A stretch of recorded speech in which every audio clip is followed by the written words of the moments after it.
Hello everyone, welcome to Synex academy. तो आज आम second semester SEC vermi composting रो सेकेंड यूनिट पढ़ा। फर्स्ट यूनिट सरी जाइए। आपण मैंने फर्स्ट यूनिट जब देखा चाहते फर्स्ट यूनिट एवं तार प्रोबेबल क्वेश्चन सहित आप प्रीवियस वीडियो देखिपारे। नेक्स्ट आज आम पढ़ा सेकेंड यूनिट एवं सेकेंड यूनिट रो थियोरी सहित जहाँ भी प्रोबेबल क्वेश्चंस रही सेटा आपन को ए पीडीएफ रे मिल जिवो। सो फर्स्ट देखिबा principles and process of vermi composting. तो वर्मी कंपोस्टिंग रो प्रिंसिपल्स एवं प्रोसेस देखिबा आगर आमे तार इंट्रोडक्शन माने वर्मी कंपोस्टिंग माने कोन ता विषय रे टिके जानिबा। तो फर्स्ट देखिबा what is vermi composting. Vermi composting is the biological process of converting organic waste into nutrient rich manure through the joint action of earthworm and microorganisms। तो यही प्रोसेस रे कौन हुए यह गोटे बायोलॉजिकल प्रोसेस जो थी कि ऑर्गेनिक वेस्ट को आमे न्यूट्रिएंट रिच मैन्योर रे परिणत करि थाउ कहा द्वारा अर्थवर्म एवं माइक्रो ऑर्गेनिजम्स को यूज करिकी। The final product is called vermicompost which is dark granular porous odourless and rich in plant nutrients. तो यह हूँ वर्मिकम्पोस्ट केतेटा characteristics dark granular porous odourless एवं रिच होता है प्लांट न्यूट्रिएंट्स रे एटा रिच होता है। नेक्स्ट हमें देखिबा principles of vermi composting. Next हमें देखिबा principles of vermi composting. Vermicomposting is based on the principle of aerobic decomposition. Now, what is aerobic decomposition? Organic matter is decomposed in the presence of oxygen. Aerobic means presence of oxygen. Anaerobic means absence of oxygen. तो aerobic decomposition रो main agents क्यों माने थांती detritivore fauna जो थिरे कि थांती earthworm, symbiotic microflora एवं endo-enzymes in earthworm gut। Earthworm gut रे जो endo-enzymes थांती से माने मध्य मेन एजेंट होई थांती क्योंथि पाई एरोबिक रेस्पिरेशन पाई एरोबिक डिकम्पोजिशन पाई। नेक्स्ट हमें देखिबा रोल ऑफ अर्थवर्म्स जहाँ को कि डेट्रिवोर फना मध्य कहा जाय थाए। तो earthworms are called farmers friend. आपण माने सुनिथिबे कृषकर बंधु कहा जाए that is farmers friend and intestine of the earth रो इंटेस्टाइन आकार रे मध्य अर्थवर्म को आमे कहि था बिकॉज इंटेस्टाइन रो जेमिति स्ट्रक्चर होता है सेमिति अर्थवर्म रो मध्य देखा जाए सेति पाई। नेक्स्ट देखिबा फंक्शंस। अर्थवर्म रो फंक्शंस कौन दे कंज्यूम ऑर्गेनिक वेस्ट से माने ऑर्गेनिक वेस्ट को कंज्यूम करि थांती। Next they grind waste in gizzard तांकर गिजार्ड रे से वेस्ट माने ग्राइंड होई थाए। Increase surface area for microbes से माने माइक्रोब्स पाई सरफेस एरिया इंक्रीज करि थांती so that microbes can work better. Next mix organic matter thoroughly से माने ऑर्गेनिक मैटर को बहुत भल भाव में मिक्स करके वर्मी कंपोस्ट तैयारी करि थांती। Next convert waste into nutrient rich castings. Waste organic waste जहाँ आम मानकर घर बाहरी थाए ऑर्गेनिक वेस्ट सेटा को से माने न्यूट्रिएंट रिच कास्टिंग्स रे कन्वर्ट करि थांती। They improve aeration and porosity से माने माटीर एरेशन माने माटी भितर जो एयर थाए ताको एरेशन एवं porosity means porous water holding capacity थाए ना जहाँ बेसी पोरस थाए तार वाटर होल्डिंग कैपेसिटी कम थाए तो से माने एरेशन एवं पोरस को इम्प्रूव करि थांती।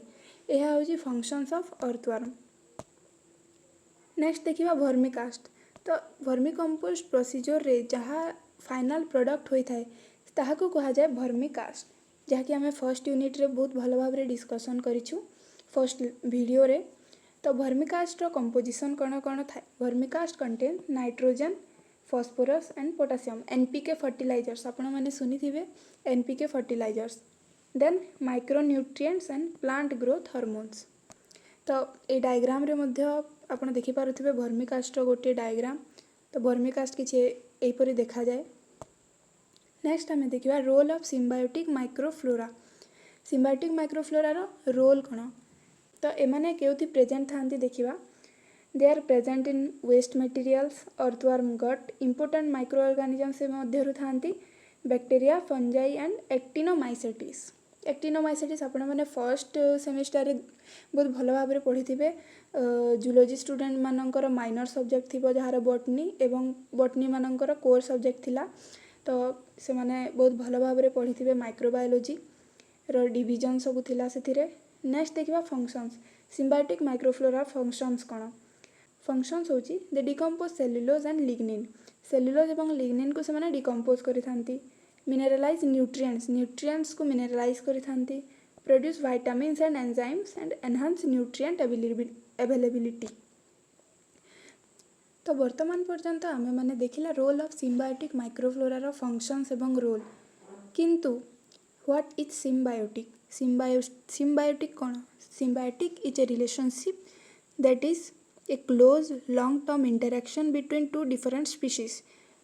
दुईटा डिफरेंट स्पीशीज मध्य क्लोज एवं इंटरैक्टिव गोटे लॉन्ग टर्म माने बहुत लंबा समय पाई गोटे क्लोज एवं इंटरैक्टिव रिलेशन थाए जो थी कि दुई जन को कौन बेनिफिट होता है। They both are benefited. Role of endo enzymes in earthworm gut. Earthworm gut रे तार डाइजेस्टिव सिस्टम रे गट रे जो एंडो-एंजाइम्स प्रेजेंट थांती तांकर रोल कौन? What is the role of that enzymes? तो earthworm gut secrets enzymes such as cellulase, protease, lipase, amylase, chitinase. तो यही एंजाइम सीक्रेट होता है जार फंक्शंस थाए breakdown of complex organic matter. से माने कॉम्प्लेक्स ऑर्गेनिक मैटर को ब्रेक करके सिंपल फॉर्म रे कन्वर्ट करी थांती एवं ताकू यूज करी थांती। एवं ब्रेक हैला समय रे जो एनर्जी ऑब्टेन होता है से एनर्जी को मध्य से माने इधर स्टोर करंती फ्यूचर पाई और से माने ताकू यूज करी थांती। Faster decomposition and humification process. तो यह होची रोल ऑफ एंडो एंजाइम्स जहाँकि अर्थवर्म गट रे प्रेजेंट थाए। नेक्स्ट देखिबा फेजेस ऑफ वर्मिकम्पोस्टिंग। वर्मिकम्पोस्टिंग रो बहुत प्रकार फेज थाए, अलग अलग फेज थाए। मोस्टली तार तीनटा फेज थाए। Decomposition occurs in different temperature phase. तो टेम्परेचर वेरिएशन रे तार फेज मध्य चेंज होता है। तो फर्स्ट फेज होची thermophilic phase. Thermophilic means thermo means heat, temperature, philic means loving. तो एथिरे यही फेज रे बहुत बेसी टेम्परेचर होता है जहाँकि 40 to 70 डिग्री सेंटीग्रेड टेम्परेचर रही है। तो तार कैरेक्टरिस्टिक्स कौन? Initial rapid decomposition. इनिशियली बहुत रैपिड बहुत जल्दी जल्दी डिकम्पोजिशन होता है। Heat generated due to microbial activity. Obviously जदि रैपिडली डिकम्पोजिशन हेबो तो माइक्रोबियल एक्टिविटी बढ़ी जीवो एवं सेमानंकर हीट जेनरेट हेबो। Then pathogens and weed seeds are destroy. तो जिते बेले हीट बढ़ी जीवो तो पैथोजेन एवं वीड सीड्स से कौन हे डिस्ट्रॉय हो जिवे। तो यह होता है क्यों फेज रे? थर्मोफिलिक फेज रे। Next why the thermophilic phase is important? तो फर्स्ट होची सैनिटेशन ऑफ वेस्ट। जेहेतु सब पैथोजेन एवं वीड सीड्स डिस्ट्रॉय हो जाई थांती तो एठारे हमको सैनिटेशन देखा मिले, कौन सी प्रकार कंटामिनेशन देखा मिले ना। तो से जहाँद्वारा बहुत भल भाव में आमर वर्मी कंपोस्टिंग प्रोसेस होता है। Next partial decomposition before worm introduction. तो वर्म आसवा पूर्वर आमर जहाँ भी ऑर्गेनिक वेस्ट थाए से पार्शियली डिकम्पोज होता है। बहुत भल भाव में तो नुहे, कम्प्लीटली तो नुहे, पार्शियली से डिकम्पोज होता है।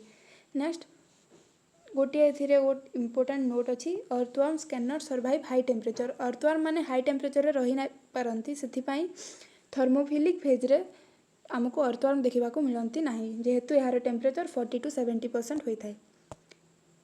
नेक्स्ट फेज होची मेसोफिलिक फेज। मेसोफिलिक फेज रे टेम्परेचर 20 to 40% होता है रही है एवं यार कैरेक्टरिस्टिक्स होची आइडियल फॉर अर्थवर्म। जेहेतु टेम्परेचर 20 to 40% गोटे एवरेज टेम्परेचर थाए तो ये अर्थवर्म मैंने बहुत भल भाव में रही पारती, ग्रो करी पारती। तो that is ideal for earthworm. Next active microbial decomposition. तो यहाँ गोटे बहुत सुइटेबल टेम्परेचर माइक्रोबियल माइक्रोब्स मान डिकम्पोजिशन करने। Next maximum vermicomposting occurs in this phase. तो यह गोटे बहुत इंपोर्टेंट पॉइंट, यह शॉर्ट क्वेश्चन रे आसीबार चांसेस थाए। Maximum vermicomposting occurs in which phase? तो आंसर है मेसोफिलिक फेज। नेक्स्ट तार इंपोर्टेंस देखिबा। Earthworms multiply rapidly because why they multiply rapidly? Because यार टेम्परेचर सुइटेबल थाए। Next formation of vermicast. बहुत एक्टिवली बहुत रैपिडली एठारे आमर अर्थवर्म मैंने काम करती, माइक्रोब्स मैंने काम करती। तो वर्मिकास्ट मध्य फॉर्मेशन होता है यही फेज रे। तो यह होची मेसोफिलिक फेज। नेक्स्ट देखिबा साइक्रोफिलिक फेज।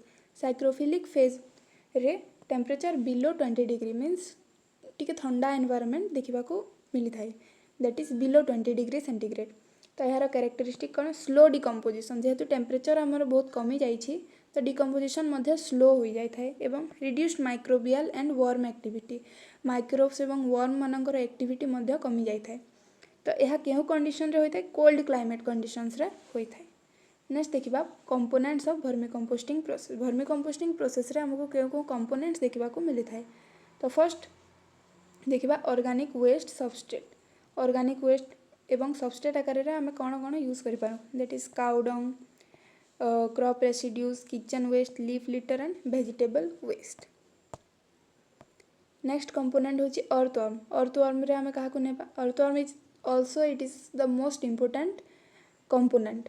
तो अर्थवर्म रे कौन क्यों स्पीसीज को मोस्टली नि जाए एपिजेनिक वर्म। एपिजेनिक मीन्स कौन यह मु प्रथम लेक्चर रे बहुत भल भाव एक्सप्लेन करिछि। तो यार मीनिंग आपको जानवर अच्छी तो आप फर्स्ट लेक्चर को देखंतु प्रिफर करंतु सो दैट आप बहुत भल भाव बुझीपारे। नेक्स्ट देखा मॉइस्चर। नेक्स्ट कंपोनेंट हूँ मॉइस्चर। तो ideal moisture condition is 60 to 70% moisture. Why it is important necessary for worm respiration. Worm मानकर रेस्पिरेशन पाई मॉइस्चर दरकार बिकज से रेस्पिरेशन तांकर स्किन रो गोटे आउटर लेयर थाए से करिथांती एंड सपोर्ट्स माइक्रोबियल एक्टिविटी।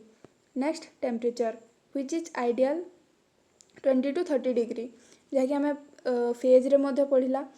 तो सेकेंड फेज जहाँ थिला तार टेम्परेचर सहित यही टेम्परेचर मैच करुच्ची व्हिच इज आइडियल टेम्परेचर।